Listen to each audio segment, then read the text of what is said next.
ఆనందంగా ఉండే విధంగా దుర్గమ్మ తల్లి ఆశీర్వదిస్తూ ఉంది. ఇది చాలా సంతోషం. ఇలాంటి కార్యక్రమాలు చూసినప్పుడు ఏదైతే ప్రజలందరూ ఉన్నారో వాళ్ళందరినీ ఆరోగ్యపరంగా, ఆనందంగా, ఆదాయాన్ని పెంచుతూ అందరినీ సుఖ సంతోషాల్లో పెట్టాలనే ఆలోచనతో ముందుకు పోతున్నాం. ఈరోజు చిన్న పిల్లల్లో కూడా బ్రహ్మాండమైన స్ఫూర్తి ఉంది.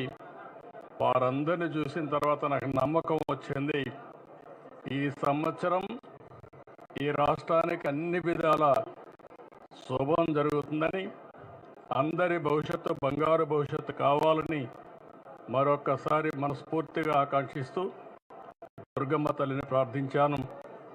ఈ సంవత్సరం నుంచి తెలుగు వారికి అన్ని జయాలే ఉండాలని మనస్ఫూర్తిగా ఆకాంక్షిస్తూ మరొక్కసారి అందరికీ అభినందనలు, ధన్యవాదాలు, శుభాకాంక్షలు. Thank you.